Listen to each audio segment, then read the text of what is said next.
Good morning, all of you. Welcome to Gangotri Group of School. Yesterday we have studied electric potential energy क्या होती है एक stationery चार के surrounding में, ये हमने कल स्टडी किया था। उससे रिलेटेड फिर हमने बातें की थी कि इलेक्ट्रिक फील्ड और इलेक्ट्रिक पोटेंशियल में क्या रिलेशन होता है, ये मैंने कल आपको बताया था। उसमें कुछ होमवर्क भी मैंने एक दिया था, तो इस होमवर्क को मैं यहाँ सॉल्व करने जा रहा हूँ। ये लेंथ एक बार चेक कर लेते हैं, ये लेंथ कितनी थी, ए लेंथ कितनी थी, ये एक बार मैं चेक कर लेता हूं, 213। ओके, ये लेंथ 2 मीटर और ये length 1 metre and this walls 3 metre. ऐसा कुछ हमें दिया गया था। क्लियर? हमें बताना है point A B C D E F G का पोटेंशियल क्या होगा यदि ओरिजिन का पोटेंशियल 0 वोल्ट है। इलेक्ट्रिक फील्ड भी हमें यहां दी गई थी। इलेक्ट्रिक फील्ड क्या है, minus i cap plus 2j cap plus 3k cap, ये हमें दिया गया है electric field intensity in this region. Clear? अब मैं क्या करता हूं, ओ से बी पर जाता हूं। ओ से बी पर एक्स डायरेक्शन में यदि मैं जाता हूं तो मुझे पता है कि इलेक्ट्रिक फील्ड निगेटिव डायरेक्शन में है। यदि ओ से बी पर मैं जाना चाहता हूं तो मैं इलेक्ट्रिक फील्ड के अपोजिट डायरेक्शन में चल रहा हूं। समझिए, अपोजिट डायरेक्शन में। और जब अपोजिट डायरेक्शन में मैं चलता हूं तो पोटेंशियल में इंक्रीमेंट होता है। क्लियर? और इंक्रीमेंट कितना होता है, 1 मीटर पे इंक्रीमेंट इलेक्ट्रिक फील्ड के अमाउंट के बराबर होगा। इलेक्ट्रिक फील्ड का अमाउंट कितना है, 1 यूनिट। तो मैं यहां से अगर 1 मीटर आगे जाऊंगा तो इंक्रीमेंट होगा 1 यूनिट का। ये 0 है तो यहां आ जाएगा 1 वोल्ट। फिर 1 मीटर और जाऊंगा तो यहां आ जाएगा 2 वोल्ट, यानी इसका पोटेंशियल है 2 वोल्ट। क्लियर? अब बी से जाते हैं सी पर, किस डायरेक्शन में, वाई डायरेक्शन में। वाई डायरेक्शन में इलेक्ट्रिक फील्ड एग्जिस्ट करता है, तो मैं इलेक्ट्रिक फील्ड की डायरेक्शन में जा रहा हूं। कितना जा रहा हूं, 3 मीटर जा रहा हूं। कितने मीटर जाना है, 3 मीटर। 1 मीटर चलने पर डिक्रीमेंट आएगा 2 यूनिट का, 2 वोल्ट घट जाएगा। यहां कितना है, 2 वोल्ट है, तो 1 मीटर ऊपर जाऊंगा तो कितना आएगा, 0 वोल्ट। फिर 1 मीटर और ऊपर जाऊंगा तो क्या आएगा, -2 वोल्ट। फिर 1 मीटर और ऊपर जाऊंगा तो सी पे आ जाऊंगा, क्या आएगा, माइनस कितना, यहां 0 -2, यहां आएगा -4 वोल्ट। आई बात समझ में? 6 वोल्ट घट जाएगा सी तक जाते जाते। अब सी के बाद आता हूं मैं डी पर। सी से डी की डायरेक्शन कौन सी है, जेड डायरेक्शन। और जेड डायरेक्शन में इलेक्ट्रिक फील्ड एग्जिस्ट करता है, पॉजिटिव जेड डायरेक्शन। कितना, 3 यूनिट का। क्लियर? तो यदि मैं सी से डी पर जा रहा हूं तो मुझे 1 मीटर चलना पड़ेगा, यानी 1 मीटर चलते ही डी पर मैं पहुंच जाऊंगा। 1 मीटर चलने पर डिक्रीमेंट होगा पोटेंशियल में, क्योंकि मैं इलेक्ट्रिक फील्ड की डायरेक्शन में चल रहा हूं। कितना होगा, 3 यूनिट के बराबर। तो मैं यहां लिखूंगा -7 वोल्ट डी का पोटेंशियल आएगा। समझ में ही बात? अब इसके बाद अगर मैं बी से ए पे आता हूं तो मैं किस डायरेक्शन में जा रहा हूं, जेड डायरेक्शन में। पोटेंशियल घटेगा, कितना घटेगा, 3 यूनिट के बराबर। तो बी से 3 कम, यानी -1 वोल्ट यहां आएगा। क्लियर? आप ए पर ऐसा नहीं है बी से आ सकते हैं, आप डी से भी ए पे आ सकते हैं, आप पे डिपेंड करता है। क्लियर? अब मैं डी से एफ पे जा रहा हूं। डी से एफ पे जाने का मतलब मैं नेगेटिव एक्स एक्सिस में जा रहा हूं, और नेगेटिव एक्स एक्सिस में ही इलेक्ट्रिक फील्ड है। कितने अमाउंट की, 1 यूनिट की। मैं कितना चलता हूं, 2 यूनिट। 1 मीटर चलता हूं तो इंक्रीमेंट आएगा, क्योंकि मैं इलेक्ट्रिक फील्ड के डायरेक्शन में चल रहा हूं। बिल्कुल, इलेक्ट्रिक फील्ड नेगेटिव है तो डिक्रीमेंट आएगा। मैं इलेक्ट्रिक फील्ड की डायरेक्शन में चल रहा हूं, डी से एफ इलेक्ट्रिक फील्ड की डायरेक्शन है तो डिक्रीमेंट आएगा। 1 मीटर पे 1 यूनिट का डिक्रीमेंट, यानी यहां से 1 मीटर आगे चलूंगा तो डिक्रीमेंट आएगा, कम होगा, -8। एक और चलूंगा तो कितना आएगा, -9। तो यहां आएगा -9 वोल्ट। समझिए, घटेगा क्योंकि आप इलेक्ट्रिक फील्ड की डायरेक्शन में जा रहे हो। निगेटिव में है इलेक्ट्रिक फील्ड, आप निगेटिव में चल रहे हो। अब सी से जी पे जा रहे हो, फिर से वही बात, डिक्रीमेंट होगा कितने का, 2 यूनिट का डिक्रीमेंट, क्योंकि आप 2 मीटर चल रहे हो। 1 मीटर चलने पर 1 यूनिट का डिक्रीमेंट है, इलेक्ट्रिक फील्ड की डायरेक्शन में जा रहे हो। तो क्या आएगा, 2 यूनिट का डिक्रीमेंट, तो -6 आ जाएगा। क्योंकि इसमें से आप 2 घटाओगे तो यहां होंगे -6। आपके पास जी और एफ का आ चुका है। देखो आपने इधर से निकाला जी का, अब यहां से देखो चेक कर लेते हैं क्या हमारा आंसर सही है। ओ से चेक कर लेते हैं। आप ओ से किधर जा रहे हो, जी पर जा रहे हो, ओ से जी पर जा रहे हो, समझे। तो अगर मैं ओ से जी पर जाता हूं तो मैं वाई डायरेक्शन में चल रहा हूं, और वाई डायरेक्शन में ही इलेक्ट्रिक फील्ड है। 1 मीटर चलने पर डिक्रीमेंट कितने का होगा, 2 यूनिट का। इलेक्ट्रिक फील्ड वाई डायरेक्शन में 2 की है, तो यानी डिक्रीमेंट 2 यूनिट का होगा अगर मैं वाई डायरेक्शन में चलता हूं, समझे। मुझे कितना चलना है, 3 मीटर, तो मैं पहले 1 मीटर चलूंगा, यहां 0 है, -2 आएगा, फिर 1 मीटर और चलूंगा, -4 आएगा, फिर 1 मीटर और चलूंगा तो -6 आएगा। तो आप चाहे इधर से जाएं चाहे इधर से जाएं, समझे, जी का पोटेंशियल सेम आ रहा है, इधर से भी -6 और इधर से भी -6। अब इसके बाद ओ से ई पर जाते हैं। आप जेड एक्सिस में जा रहे हो, 1 मीटर जा रहे हो, तो कितने का इंक्रीमेंट आएगा, डिक्रीमेंट आएगा, डिक्रीमेंट आएगा, क्योंकि आप इलेक्ट्रिक फील्ड के डायरेक्शन में जा रहे हो, तो आएगा डिक्रीमेंट। और कितने यूनिट का आएगा, 3 यूनिट का डिक्रीमेंट आएगा। 3 यूनिट का डिक्रीमेंट अगर आएगा तो यहां लिखोगे -3 volt.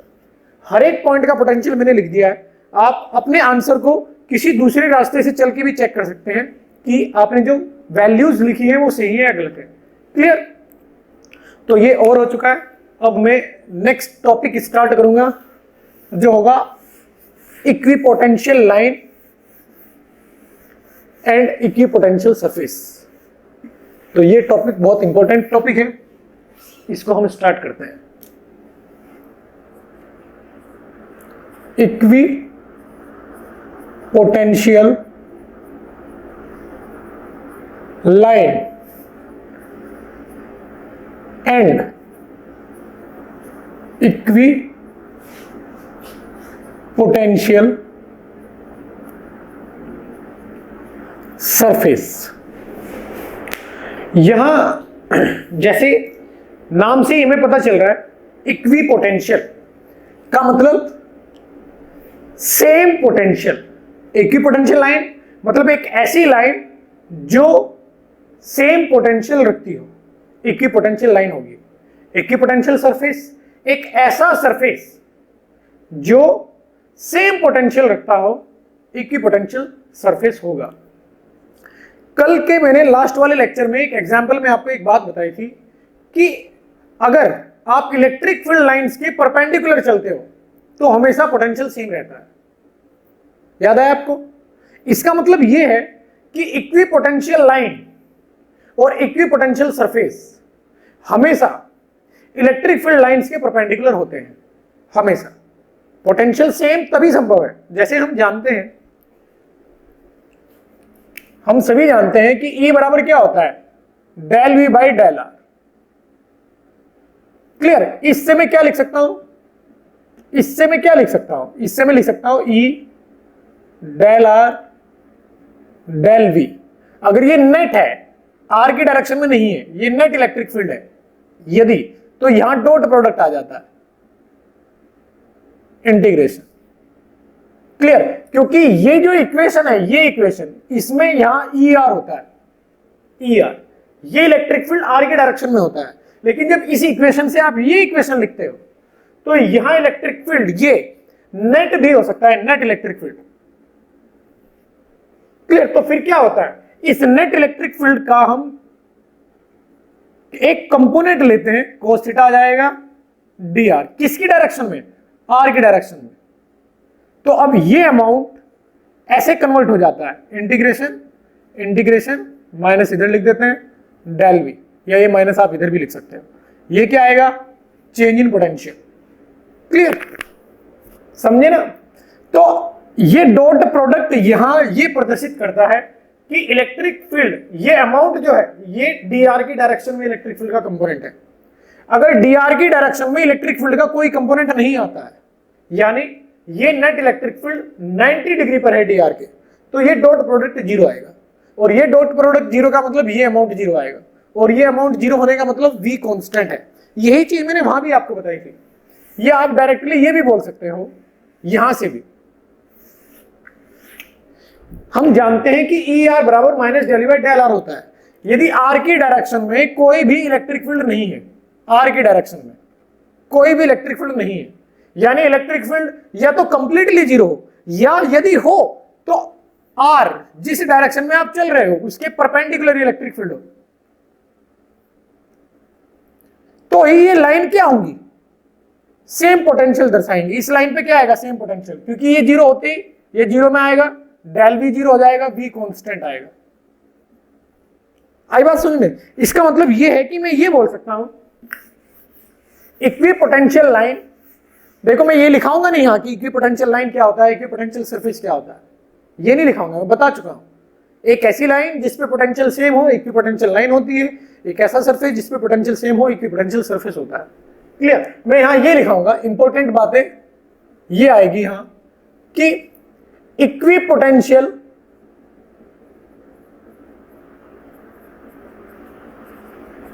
Line and equipotential surface will always be perpendicular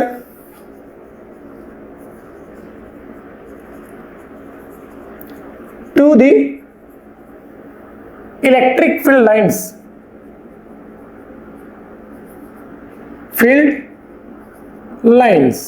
ये आप याद रखेंगे। क्लियर? अब मैं यहां डिफरेंट टाइप के एग्जाम्पल लूंगा, हर एक एग्जाम्पल में आपको सोचना है कि इलेक्ट्रिक फील्ड लाइंस किस शेप में होंगी, इलेक्ट्रिक फील्ड सरफेस किस शेप में होगा, ये आपको सोचना है। देखो फर्स्ट एग्जाम्पल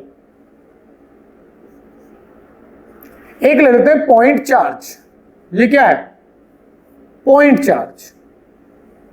अब इसकी वजह से जो इसके सराउंडिंग में इक्विपोटेंशियल लाइन होगी वो किस तरीके से एग्जिस्ट करेगी, इक्विपोटेंशियल जो सरफेस होगा वो किस तरीके से एग्जिस्ट करेगा, ये हमें इमेजिन करना है। क्लियर? तो इसके लिए मैं आपको तरीका समझा देता हूं। क्या करोगे आप, इस इलेक्ट्रिक चार्ज की इलेक्ट्रिक फील्ड लाइंस ड्रॉ कर दो या इमेजिन कर लो, समझे ना? तो मैं इस पॉइंट चार्ज की वजह से जो इलेक्ट्रिक फील्ड लाइंस एग्जिस्ट करेंगी वो ड्रॉ कर देता हूं। हम जानते हैं लाइंस कैसे आती हैं, रेडियली आउटवर्ड, हर एक डायरेक्शन में। In 3D space it will be in every direction radially outward. Everyone know this fact. Clear? Now if you want to draw a line, clear, you want to draw a line which is perpendicular to the electric field lines, these electric field lines, then what will be the shape of that line? अब आपको लगेगा sir line तो straight ही होती है, मैं straight line नहीं बोल रहा हूं। एक अगर धागा है तो वो भी एक लाइन ही है, समझे ना? एक कर्व की फॉर्म में अगर एक लाइन में ड्रॉ करता हूं रैंडम कर्व की फॉर्म में, तो वो भी तो एक लाइन है। समझ में ये बात? तो मुझे आप ये बताएंगे कि यदि मैं यहां इक्विपोटेंशियल लाइन ड्रॉ करूं इस स्पेस में तो उसकी शेप क्या आएगी? बड़ा आसान है सोचना। देखो कैसे सोचेंगे। मुझे पता है कि electric field lines, electric equipotential line electric field lines के परपेंडिकुलर होती है, ये मैं जानता हूं। Equipotential line electric field lines के परपेंडिकुलर होती है, ये मैं जानता हूं। मुझे पता है कि यहां ये इलेक्ट्रिक फील्ड लाइंस है जो रेडियली आउटवर्ड है, यदि मैं इसके परपेंडिकुलर एक लाइन ड्रॉ करूंगा तो वो एक सर्कल ही आएगी बेटा, क्योंकि सर्कल के लिए ही रेडियली आउटवर्ड क्या आता है, परपेंडिकुलर ओरिएंटेशन होता है। अगर एक सर्कल के सेंटर से आप रेडियली आउटवर्ड डायरेक्शन दर्शाते हैं तो वो हमेशा परपेंडिकुलर आएगा। जानते हैं ना आप, रेडियस हमेशा सर्कमफेरेंस पर 90 डिग्री बनाती है। तो वही प्रिंसिपल मैंने यहां यूज किया। ये पॉइंट चार्ज है, इससे इलेक्ट्रिक फील्ड रेडियली आउटवर्ड होती है। तो यदि मैं एक ऐसी लाइन ड्रॉ करना चाहता हूं जो इलेक्ट्रिक फील्ड लाइंस के हमेशा परपेंडिकुलर रहे, तो वो क्या आएंगी, family of circle, and this family will have same center which is this point charge। Clear? ये पॉइंट चार्ज उन सभी सर्कल का सेंटर होगा।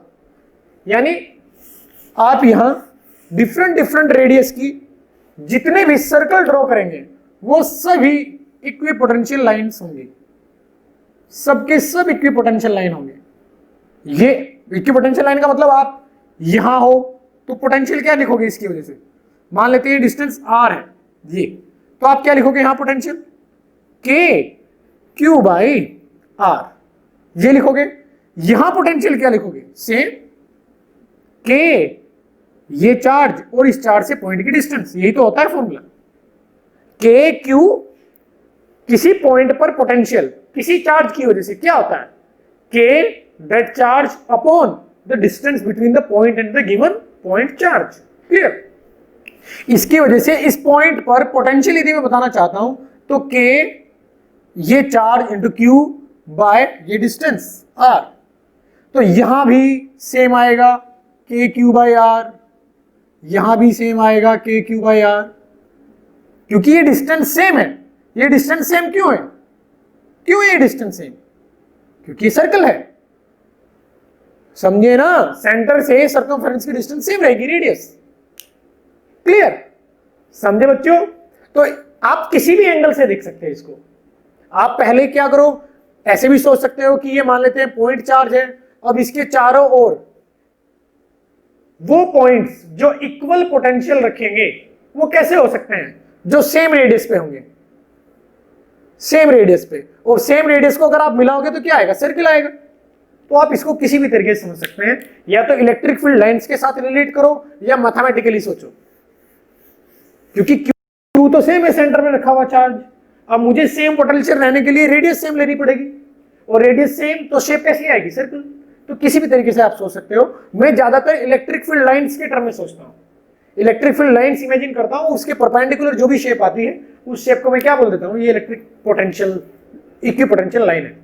क्लियर? ये लाइन अलग पोटेंशियल की है, ये लाइन अलग पोटेंशियल की है, और ये लाइन अलग पोटेंशियल की है, ये लाइन अलग पोटेंशियल की है।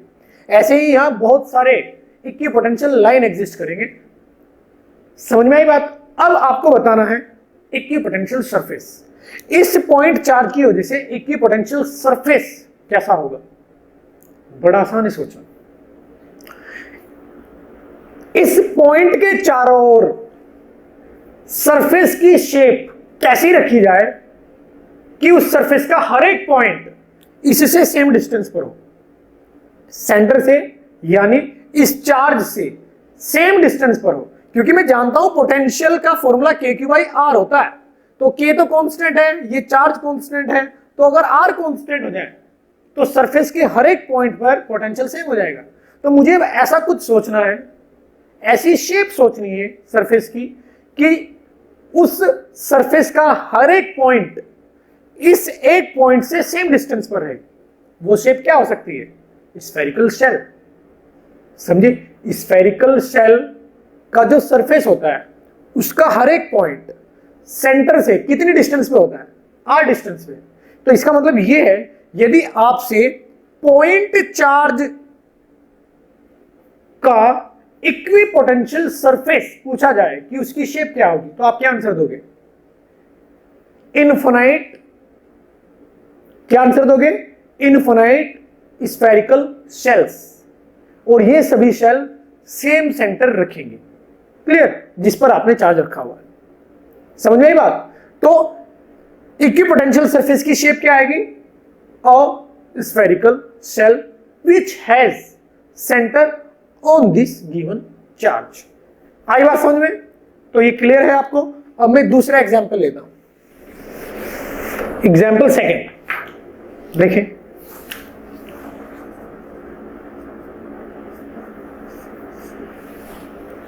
एग्जाम्पल सेकंड में एक इन्फिनाइट वायर ले लेते हैं। एक इन्फिनाइट वायर है जिस पर क्या है,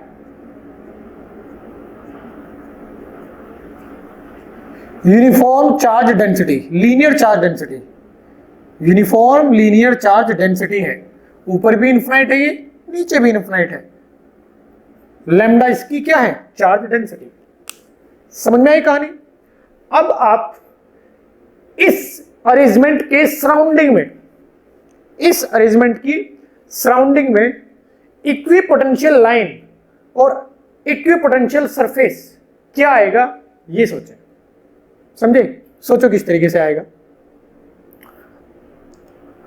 देखो मैं कैसे सोचूंगा, मुझे पता है कि इसकी वजह से इलेक्ट्रिक फील्ड कैसे आया था कि यदि मैं इसके सामने एक r डिस्टेंस पर पॉइंट लेता हूं P, तो वो आया था 2k लैम्डा बाय r और सीधा, समझे ना, इसके परपेंडिकुलर आया था, वो किसी एंगल पे नहीं आया था। ऐसे पॉइंट P पर इलेक्ट्रिक फील्ड की डायरेक्शन ऐसे आई थी, ऐसे 2k लैम्डा बाय r। याद आया होगा आपको, ये मैं बता चुका हूं। तो आप इस स्पेस में कहीं भी पॉइंट लें, कहीं भी, जैसे मान लेता हूं ये पॉइंट यहां लेता हूं Q, तो यहां इसकी डिस्टेंस क्या आएगी, R2, तो यहां भी इलेक्ट्रिक फील्ड ऐसे आएगा। कितना आएगा, 2k लैम्डा बाई r। समझे? ये प्लेन है, ये जो शेप है, ये मेरे बोर्ड की जो शेप है, ये प्लेन है। अगर मैं कहता हूं कि ये पॉइंट P यहां है, समझे ना, यहां से मैं पॉइंट P यहां ले लेता हूं, यहां, क्लियर, यहां है पॉइंट P, तो लाइन कैसे आएगी इलेक्ट्रिक फील्ड लाइन, ऐसे बाहर की ओर। मैं कहता हूं यहां है, एकदम एग्जैक्ट इसके सामने यहां है पॉइंट P r डिस्टेंस पर, तो इलेक्ट्रिक फील्ड किस डायरेक्शन में आएगा, ऐसे बाहर की ओर, इस तरीके से। यहां पॉइंट P लेता हूं तो ऐसे बाहर की ओर, इस प्लेन में लेता हूं तो ऐसे बाहर की ओर। समझ में आई ये बात आपको, क्या बोल रहा हूं मैं? इलेक्ट्रिक फील्ड लाइंस अगर आप इस प्लेन में दर्शाओगे इस वायर की वजह से, तो वो ऐसे आएगी बाहर की ओर। हर डायरेक्शन पर इलेक्ट्रिक फील्ड बाहर की ओर। आप अगर किसी भी पॉइंट पर देखोगे इलेक्ट्रिक फील्ड लाइंस बाहर की ओर आएंगी, इस पॉइंट पर भी बाहर की ओर, इस पॉइंट पर भी बाहर की ओर, इस पॉइंट पर भी बाहर की ओर। हर पॉइंट पर इलेक्ट्रिक फील्ड लाइंस बाहर की ओर आएंगी, हर पॉइंट, चाहे आप कितना भी ऊपर ले चाहे नीचे ले, क्योंकि इनफाइनाइट है, कोई फर्क नहीं पड़ेगा इस चीज से। और यदि आप पॉइंट इस प्लेन से बाहर लेते हैं, यहां ले लेते हैं, तो ऐसे आएगी। अगर मैं आपको ये पिक्चर 3D में दिखाऊं, समझे ना, पिक्चर ये मैं आपको 3D में दिखाऊं कि इलेक्ट्रिक फील्ड लाइंस एक्चुअल में इस वायर की वजह से कैसे आएगी, तो देखो मैं कैसे आपको दिखाने की कोशिश करूंगा 3D में इसको कैसे दिखाया जाए।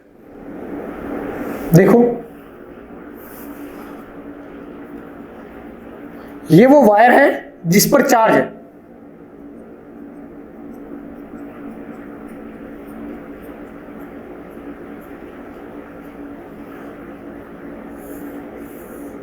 अगर इसकी इलेक्ट्रिक फील्ड लाइंस मैं 3D में दर्शाना चाहता हूं तो वो कुछ इस प्रकार से आएंगी, वायर से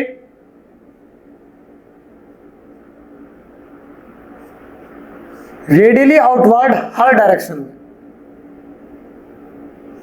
और ये हर पॉइंट पे ऐसा होगा।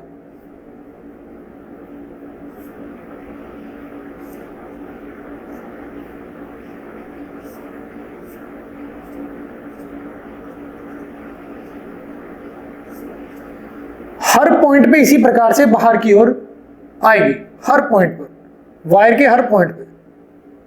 कितने पॉइंट होंगे, इनफाइनाइट। हर पॉइंट से वायर से बाहर की ओर इसी प्रकार से आएगी, समझे?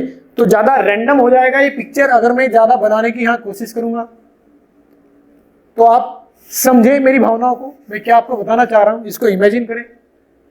क्लियर? तो यदि मैं अब इस वायर की वजह से एक इक्विपोटेंशियल लाइन ड्रॉ करना चाहता हूं, तो वो इक्विपोटेंशियल लाइन किस प्रकार से आएगी? हम जानते हैं इक्विपोटेंशियल लाइन की प्रॉपर्टी क्या होती है कि वो इलेक्ट्रिक फील्ड लाइन से हमेशा परपेंडिकुलर होती है। इन लाइंस के परपेंडिकुलर लाइन ये होगी,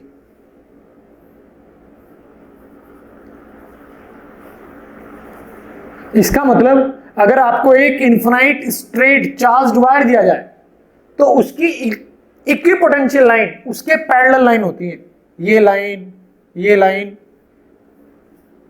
क्योंकि इसके आगे इलेक्ट्रिक फील्ड हमेशा स्ट्रेट होगी, तो आप कहीं भी लाइन ड्रॉ करें, पैरेलल ड्रॉ करें इस वायर के, तो इलेक्ट्रिक फील्ड कैसे आएगा? परपेंडिकुलर आएगा। इसका मतलब straight charged, uniformly charged wire की इक्विपोटेंशियल लाइन हमेशा उसके पैरेलल होती है। अब इक्विपोटेंशियल लाइन इसके पैरेलल कैसे रख सकते हो आप? जैसे ये मान लेता हूं, ये चार्ज्ड है, ये चार्ज्ड वायर है, अब इसके पैरेलल लाइन कैसे रख सकते हो आप? ये भी इसके पैरेलल है, ये भी इसके पैरेलल है, ये भी पैरेलल है, ये भी पैरेलल है, इधर भी पैरेलल है, इसके हर डायरेक्शन में पैरेलल लाइन आ सकती है? आ सकती है, नहीं आ सकती है? हर डायरेक्शन में बोलो तो हर एक लाइन इक्विपोटेंशियल लाइन होगी इस वायर के सराउंडिंग में, जो इसके पैरेलल लाइन होगी, और सराउंडिंग में इसके चारों ओर आ सकती है। ये 2D प्लेन है, ये प्लेन क्या है? 2D प्लेन, तो मैं 2D फिगर ही बना सकता हूं, लेकिन आपको ये 3D में समझना है कि वायर ये है, समझे? तो इसकी वायर की वजह से इक्विपोटेंशियल लाइन एक तो कैसे आएगी? ये पैरेलल, इसके पैरेलल ऐसे आ सकती है, और दूसरा कैसे आएगी? मैं जानता हूं इस वायर की वजह से जो इलेक्ट्रिक फील्ड लाइन है वो कैसी है? ऐसे बाहर की ओर, इससे, समझे ना? बाहर की ओर, इससे बाहर की ओर है, radially outward, radially outward. Clear? तो अगर मैं, एक तरीका तो मैंने बताया आपको, इसके पैरेलल कर देता हूं। एक तरीका क्या है? मैं लाइन सर्कल में ड्रॉ कर देता हूं, इसके चारों ओर सर्कल में। अगर इसके चारों ओर में सर्कल में लाइन ड्रॉ करता हूं, अब देखो ओरिएंटेशन, जो मैंने लाइन ड्रॉ की उसकी हमेशा इलेक्ट्रिक फील्ड परपेंडिकुलर है। इलेक्ट्रिक फील्ड तो इससे ऐसे होती है, रेडियली आउटवर्ड। आई बात समझ में? क्लियर? तो इसका मतलब यह है कि स्ट्रेट चार्ज्ड वायर के लिए इक्विपोटेंशियल लाइन एक तो उसके पैरेलल होती है, स्ट्रेट लाइन होती है, और एक उसके चारों ओर सर्कल में भी होती है। सर्कल में यदि आप एक लाइन ड्रॉ करोगे, एक लाइन को सर्कल की शेप में ड्रॉ करोगे, वो भी इक्विपोटेंशियल लाइन होगी। समझ में आई कहानी? क्लियर? तो एक तो ये बात आप याद रखेंगे जो भी मैंने बताया, एक अच्छे फिगर के साथ आपको ये समझाने की मैं यहां कोशिश करूंगा। एक फिगर बना देता हूं जिससे कि पिक्चर और ज्यादा क्लियर हो।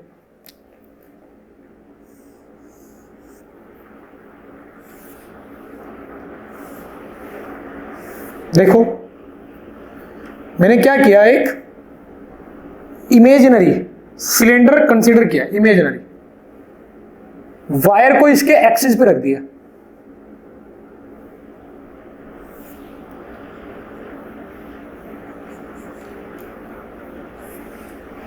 वायर को इसके एक्सिस पे रख दिया, ये वायर चार्ज्ड है।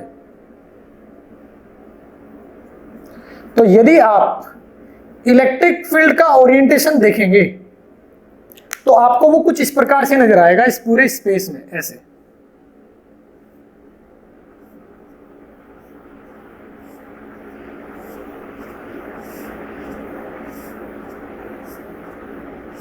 ये पूरा इमेजिनेशन का गेम है। अगर आप किसी भी पॉइंट पे देखते हैं, इसके अंदर किसी भी पॉइंट पर देखते हैं, हमेशा ओरिएंटेशन ऐसे आएगा। तो मैं आपको ऊपर से दिख रहा हूं, ये दिखा रहा हूं, ठीक है? ऐसे ही आप इधर देखो, यहां भी इलेक्ट्रिक फील्ड मैंने सिर्फ 2 पॉइंट पे दर्शाया है। ऐसा नहीं है कि सिर्फ 2 पॉइंट पे इलेक्ट्रिक फील्ड आएगा, रेडियली आउटवर्ड हर एक पॉइंट पे आएगा, इस पर, इस पर, इस पर, हर एक पॉइंट पर। समझ में आई बात? तो एक ऐसे भी इलेक्ट्रिक फील्ड लाइंस होगी जो ऐसे आएगी, सीधी ऐसे आएगी हर एक पॉइंट से।